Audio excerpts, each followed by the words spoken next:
Greetings, this is part 2 of the lore video. I pre-recorded this, so this part 2 video is focused on the Caro realm.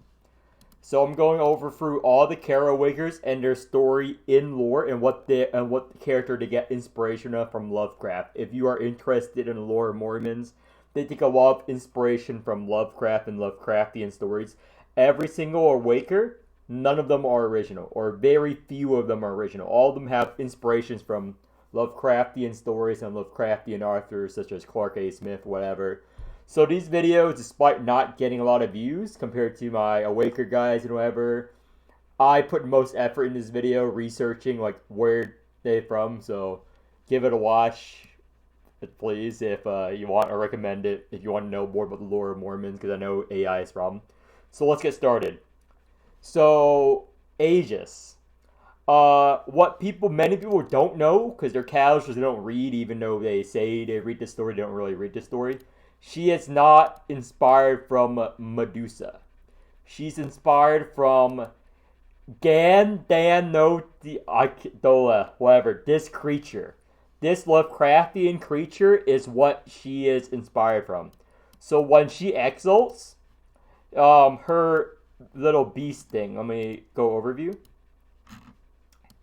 So, see this creature?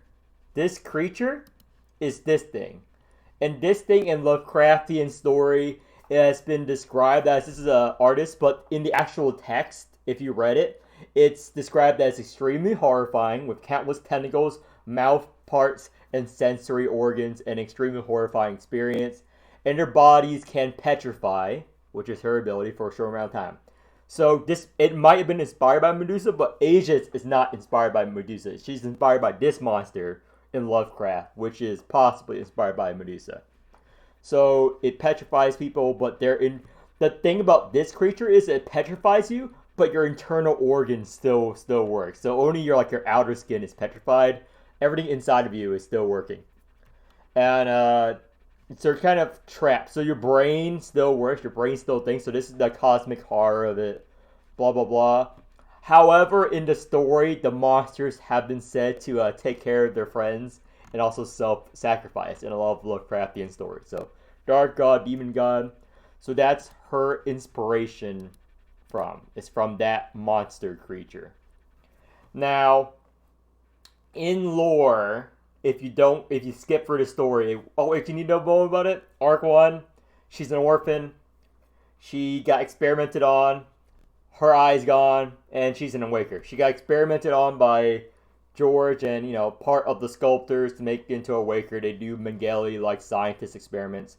So she transformed into a partial Awaker. You fight her, you kill her, she dies, you grab her silver core, and then you res her. Remember, I stated in my first video, every Awaker we get, we normally revive with their silver core. So if you want a unit or an enemy to become an Awaker, you want them to die in the story so we can res them and make them into Awaker. That's how they die.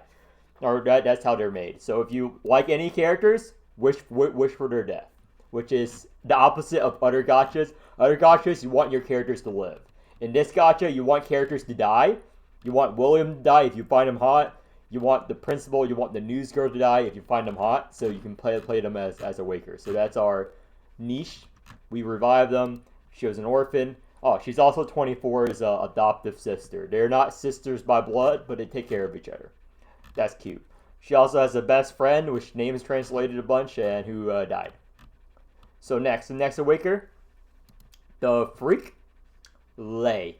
Lei has been a subject of a lot of cosplay in China, and there's a lot of cosplay images. I could pull one up, but I'm going to choose not to because it's very not safe for work for YouTube. They're very wild about Lei's cosplay in China. She's the most popular cosplay unit there. One of them submitted for our submission, but it was too not safe for work. So before I go on to the Lovecraftian inspiration of Lei, I would like to point out how much of a freak she is, how much of a sadist or a masochist is the actual word she is. Let's go here. Story, there we go. So she is a troll in the story. She wants to get beaten up. She also hunts down homeless people to eat them. because she just got accustomed to eating homeless meat in her story. What happened is she was a vampire-like creature. She needs to be fed or feed off humans to live. Her parents locked her up in a basement, and her brother, her loving brother, just adopts, kidnaps homeless people. He was like a criminal, but he did it for his sister. It's a nice brother-sisterly bond. Like, if you have siblings, would you kidnap a homeless person for your siblings to feast on? That's their dynamic. But then he died by the police, got shot by the cops. So now she has to hunt homeless for her own, but secretly deep down she hates herself and she wants one of them to beat the shit out of her. She likes getting beaten. So here, you can read this. Most hurt me, come on. So once you recruit her or silver core her on campus, all she does around campus, she goes around trolling other students, wanting them to like punch her and beat the shit out of her. So basically, she's the kid who just goes up in your face, yells out racial slurs, and just waits for you to beat the shit out of her. Like, look, hurt me, come on. And the only person who actually beats the shit out of her is Ubash. She annoyed him one day, and Ubash beats the shit out of her. And Lei loves that. Look, when she wakes up, she's like, I still have plenty of teeth. Take them all. Anyone, come on. Beat the shit out of me so I can lose all my teeth. Yeah, she wants you to beat the shit out of her so that she lose all of her teeth. It's right here in her Infinity story too. And in a lot of other stories related to her posse story and other references in her voice lines, she wants to be branded. She wants to be leashed.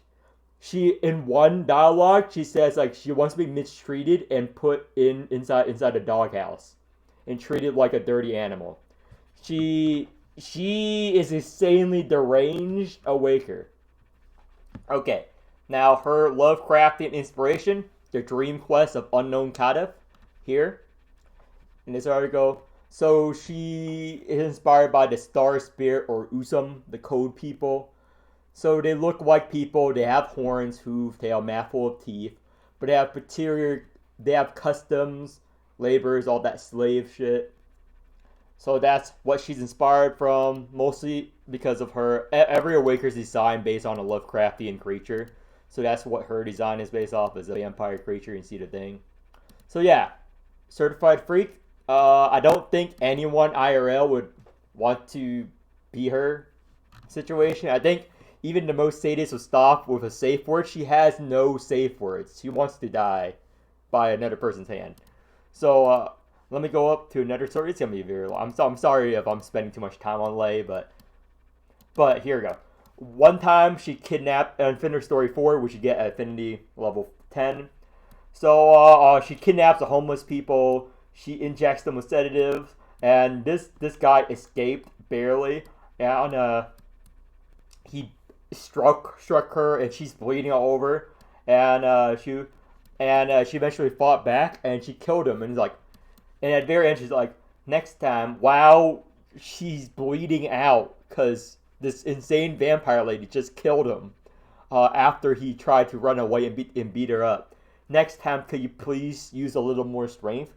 So in the actual Chinese translation, she's basically telling him, like, if you want to escape, please hit me harder next time, please. So it's hinted at, like, whenever she kidnaps homeless people, she gives them a way to escape. She hopes that one day one of them beats the shit out of her and kills her while trying to escape. So yeah. So next unit I want to talk about is Faint. Faint and Tink are from the same Lovecraftian story, which is the starry color, or the color from the stars, depending on how you do it. So let's see. The color out of space is another word for it. H.P. Lovecraft, 1927. So what this is about is a story is like beings from an unknown universe with flowing mass of color, no material entity, blah blah blah. It flows through the ground like water and floats through the air. It is invisible, it's wet, sticky, uncomfortable. So that's what both Faint and Tink are like.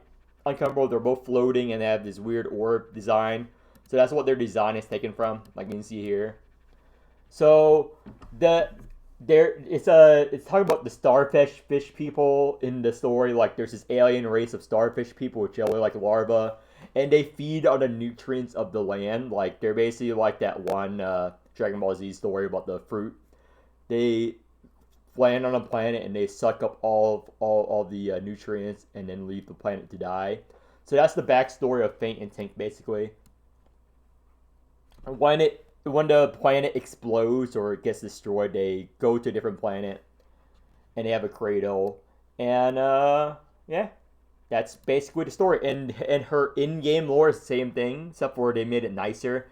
Tink and her were aliens from another planet, and the planet was being destroyed. One of them had all the talent, which is Tink. She was a singer, she was a performer. Everyone pays, all the elites paid for her. Faint, she was very frail and weak as a child, and always frail and weak. She could do nothing. She always looked up to her sister, and her sister always looked up to her. They love each other, and they self-sacrifice each other all the time. That's why she's a DR unit. She self-sacrifices herself. That's her whole thing. She gives up her life for others. So their planet embraces Superman situation. Krypton, the planet's gonna blow up, and there are escape vessels on the ship. Thing is, they're both poor, and they're only able to get because Tink makes good amount of money by entertaining nobles, and she got one ticket to get off planet. You know where I'm going with this.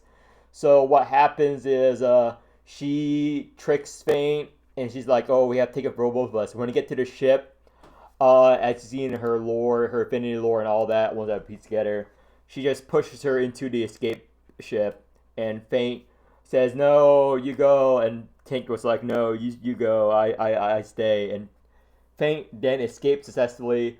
Tink is on a dying planet. However, she does manage to escape.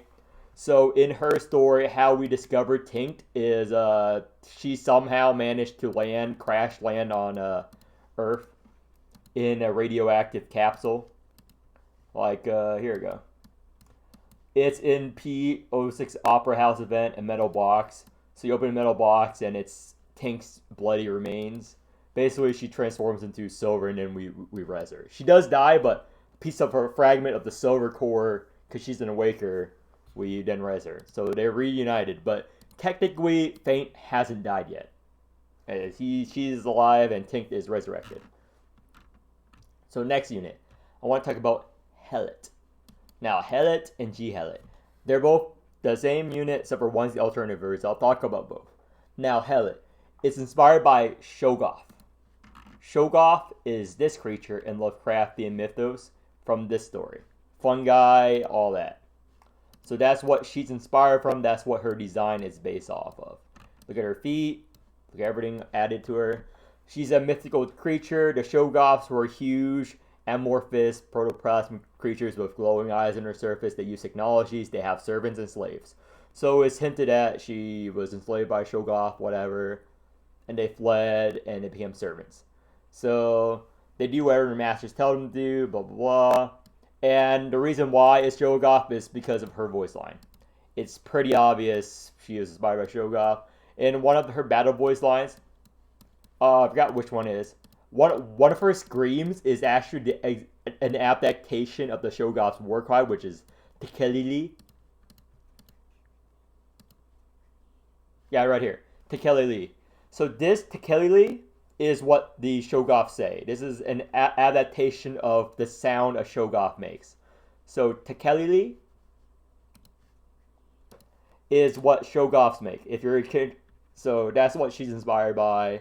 There's not much, and everything else is original story.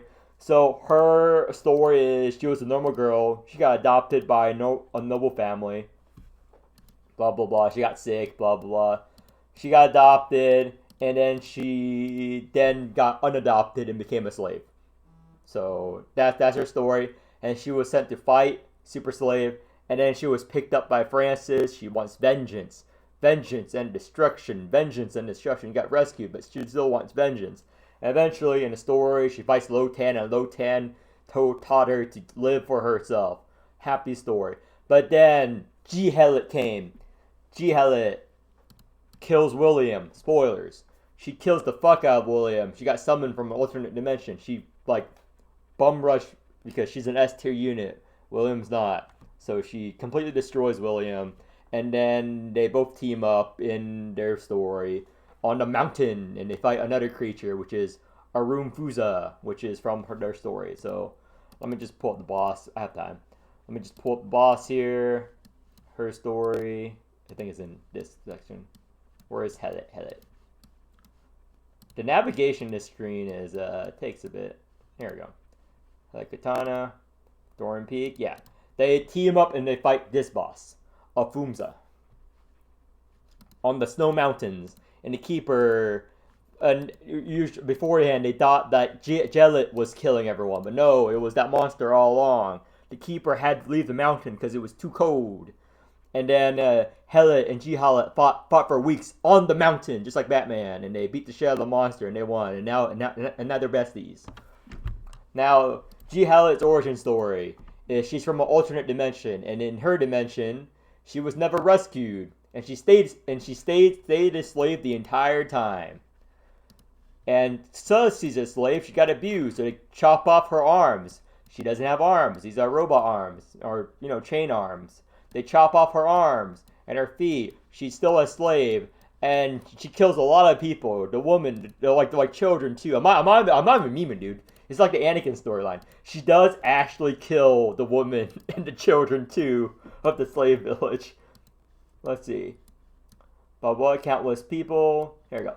So in this, you read about all the dead bodies, the children too. No one was spared. She's vengeance. She killed everyone. The woman, the children, especially the children. Fuck the orphans, dude. So yeah, that's her origin story. She got summoned to our world. She murked William, and then William's alive in Arc 2 because we're in a different universe. But yeah, but now she's a good guy, or as good as you can be with killing children, I guess. Now Agrippa. Agrippa is inspired by the Franklin passages, or the Franklin paragraphs, is the actual short story by Ramsey Campbell. So this is about a great old one, blah, blah, blah. So in this story, there is a creature that lives under a maze of tunnels underneath this valley, and they're large, huge, gelatinous, pale, egg-shaped like creatures with countless skinny legs, and their bodies is covered with eyes. So eyes, legs. They made her into a spider thing. So yeah, that's the creature she was inspired from. If you're curious, the creatures are from the Lord of the Labyrinth in the Franklin paragraphs. So when someone gets lost in the tunnels, they encounter the monster, and the monster will ask them to sign a contract. If they refuse, they will get beaten to death. And if they agree, this monster will inject them with eggs that will grow inside your body and hatch from inside you, just like an alien creature. So that's what she's inspired from, and that's what she does in her labyrinth storyline. She runs a labyrinth as an awaker. We get her out of the labyrinth through fighting and whatever, and now she's a good guy. And she wants to put eggs inside of the keeper. That's her breeding frenzy, by the way. She breeds you. You do not breed her. She wants to lay eggs inside of you. So depending on what type of person you are, you might like that, you might not. Now, in her origin story, before she's a waker, she was a slave owner. Or rather, her parents were slave owners in Rome. Rome is actually real in this story. So let's see. Built in the second Pompeian, blah blah, Roman era. So she was a rich girl in Rome in her story. Her parents were huge slave owners. They owned so many slaves. You cannot believe how many slaves they own. Hundreds of slaves. They own a coliseum where the slaves fight. They mistreat their slaves. She mistreats her slaves. She's a slaver. She was a good and bad person. She's a bad person by modern standards because she owns slaves. But she treats normal people, non-slaves, alright. It's controversial. She is bad because she's a slave owner, but the time period of time in Roman history, I actually did a debate on this. Slaves get free at the age of 40. If like around there, you get automatically free in most Roman laws. You get freed around that age, and it's like, okay, we're not going into that. Enough for the slave stuff. So she owned Ubash. And Ubash was her top slave, and Ubash in the lore, I'll talk about him more. Ubash was an immortal, unkillable awaker slave, because he was always an awaker. He's inspired by a Cthulhu god. So he was owned by Nero again, as I stated in my last video, Ubash has a lot of fanfic regarding his aspect of being a slave because he's owned by many male and female owners, and the Chinese love that shit. So please do not Google any Ubash fanfics in Chinese. Shield your eyes. Do not read any of them unless you're into that. Even though it goes too far, it literally goes too far. There's cannibalism involved in the erotic fanfic. Like, they eat parts of Ubash during the act. That's how insane the Chinese are with their fanfics, dude. Okay, so in the actual Morimens lore, none of that happens. Ubash is just a battle slave. All he does is fight. There's no eating people. There's no sleeping with Ubash. She does not sleep with Ubash. She does not whip Ubash. All of that is fanfic. A lot of Chinese users take that fanfic as canon. Now, you can take that as your headcanon, but nothing in the story says their relationship is anything sexual. It's purely combat slave, okay? Now, there was a huge slave revolt. They killed the fuck out of her parents because they were slavers, and that's what slaves do to their masters. And she runs, she hides. She finds Ubash's cell. Ubash is not doing anything. He's not even killing her. Why? Because she's just like, yo, when's the next gladiator fight? She's like, and she saw what they did to her mom and dad, and she asked him to kill her because she does not want to be violated. Because again, this story is R-rated. The slaves do have a lot of pent-up anger, and her parents were violated before death and tortured. She does not want to be violated and tortured.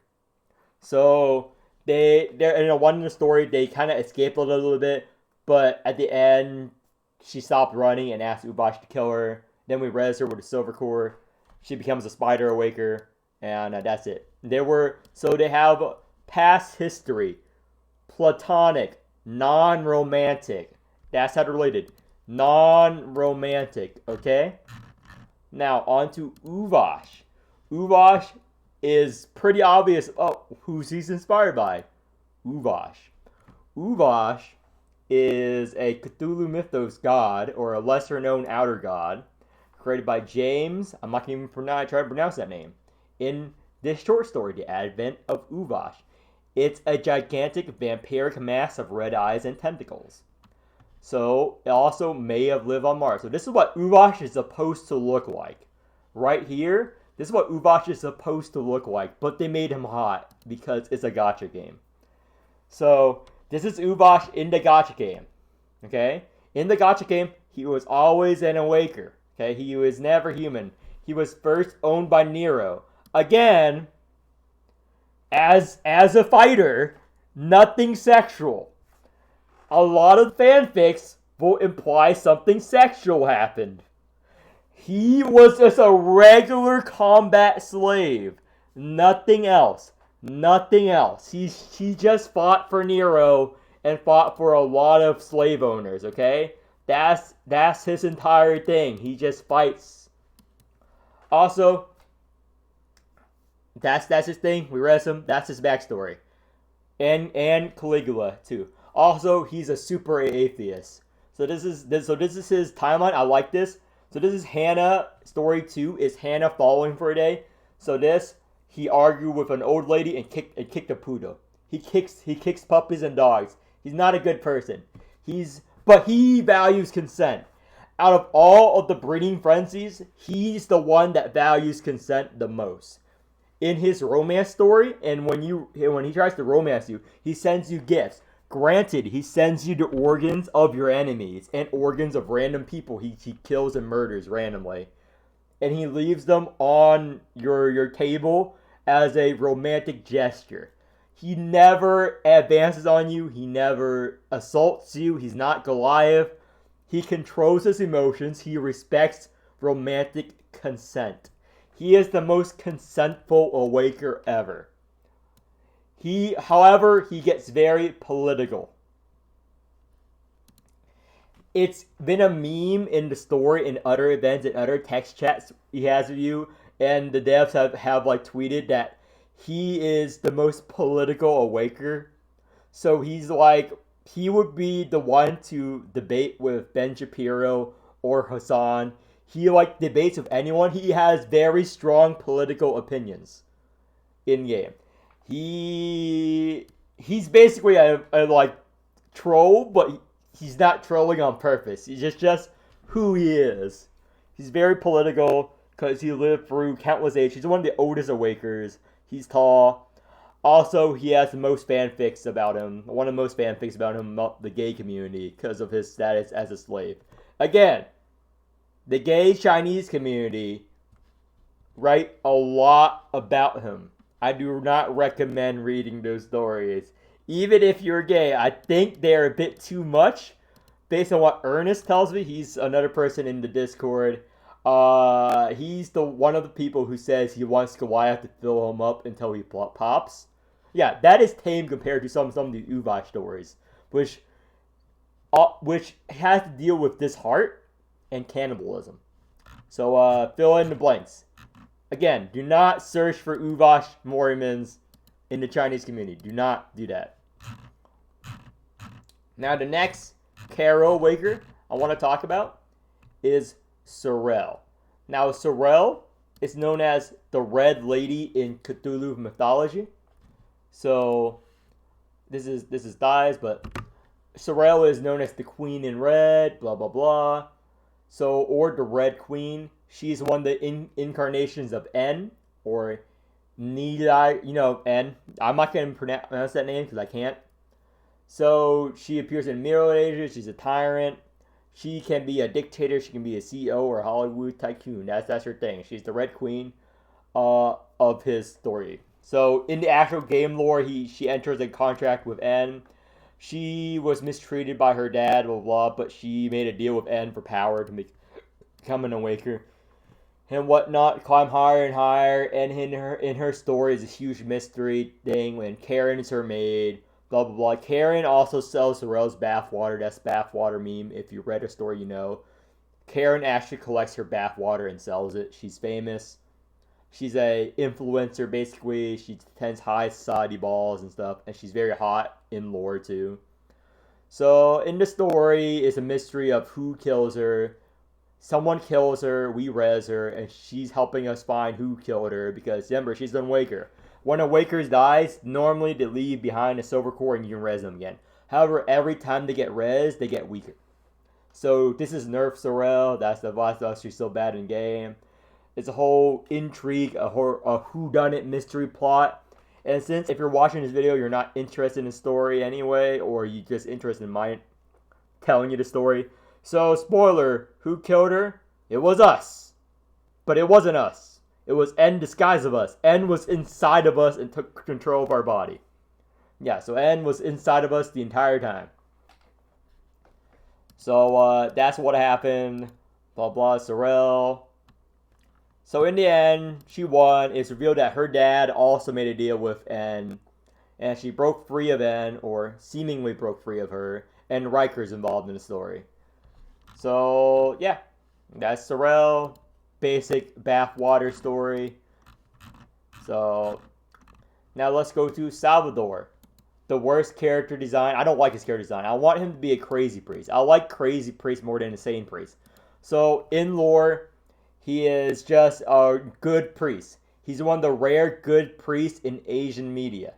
Now, every Asian media, if there's a priest, they're evil. If they're a priest, they're either evil and they're very fanatic, like Alexander Anderson. He's not fanatic. He's just a typical youth pastor, dude. He's chill. He respects you. He helps the homeless. And he's not crazy. He doesn't force people to convert you. This is why I don't like him. He needs to be crazy, fanatical priest. Okay, like Presto and Chrono Arc, like Alexander Anderson in Hellsing, like that guy in Fate. He needs to be a crazy priest. So this guy is inspired by Jesus and Catholicism. That's it. There's no Cthulhu element at all. None that I can decipher. He's just a regular priest. He's the most boring character in the game. I do not like him. Next unit. Dies.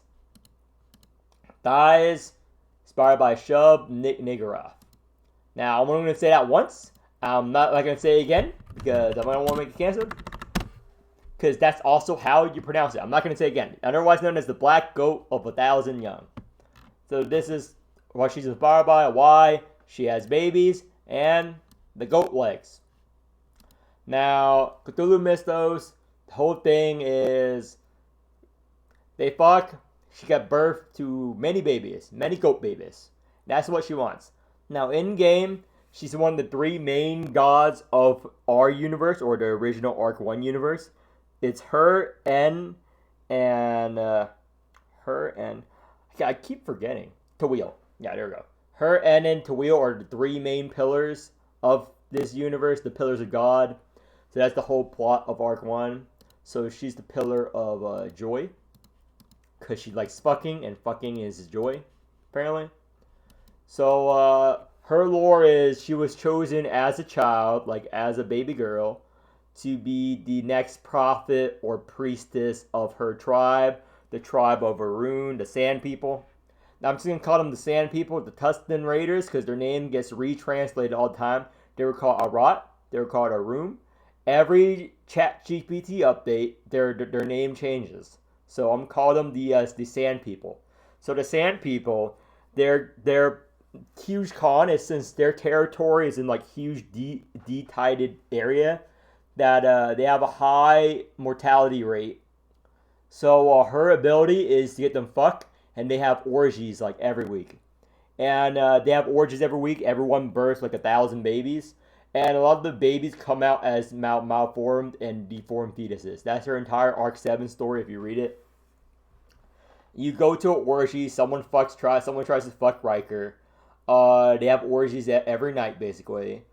And she wants to fuck you and plants a seed in you. And that's what happens. She plants her seed in you. Blah, blah, blah. And that's her entire thing. Oh, she's also a mummified corpse for a while. So, for a time, Alva was her bodyguard. I'll talk about Alva and her story. So, she eventually becomes a mummified thing in a coffin. And she appears to you in visions in Arc 7. But her real body is mummified. Eventually, she fucks the shit out of someone and she becomes non-mummified. That's her whole thing. And yeah, that's the thing. She just fucks. She is the sex goddess, and they spend a lot of money on her. So yeah, she's a sex god. Is there anything else you want to know about her story? She's the mommy of the story. Oh, and regarding the orgies, her people have orgies all the time because they need soldiers to fight the Holy War in the Middle East.